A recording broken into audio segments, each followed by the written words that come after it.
তোমাকে পেয়ে আমরা ধন্য, কার উদ্দেশ্যে কে বলেছেন? সম্প্রতি মা হয়েছেন বলিউডের মেধাবী অভিনেত্রী রাধিকা আপ্তে। তবে বাকি নারী কিংবা অভিনেত্রীদের মতো মা হওয়া নিয়ে অতিরিক্ত আবেগ নেই তার, বরং জীবনটাকে জীবনের মতো করেই দেখতে চান এই অভিনেত্রী। সোমবার গভীর রাতে রাধিকা সামাজিক যোগাযোগ মাধ্যমে একটি ছবি শেয়ার করেন। নিজের স্বামী বেনেডিক্ট টেইলরকে জন্মদিনের শুভেচ্ছা জানিয়েছেন। তার সেই ছবির অর্থ ছিল বিশাল। ছবিতে দেখা যায় হাতের মুঠ পাকিয়ে রেখেছে তার মেয়ে, আর সেই মুঠোতেই নিজের মুঠো নিয়ে গিয়ে ঠেকিয়ে রেখেছেন ব্রিটিশ সঙ্গীতশিল্পী বেনেডিক্ট টেলর। বাবা মেয়ের এই মিষ্টি ছবির সঙ্গে রাধিকা লিখেছেন, বড় হাতের মানুষটিকে জন্মদিনের শুভেচ্ছা।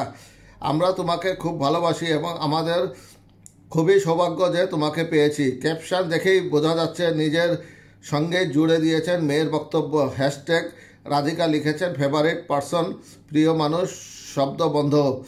অভিনেত্রীর পোস্টে তার অনুরাগীরাও শুভেচ্ছা জানিয়েছেন বেনেডিক্টকে।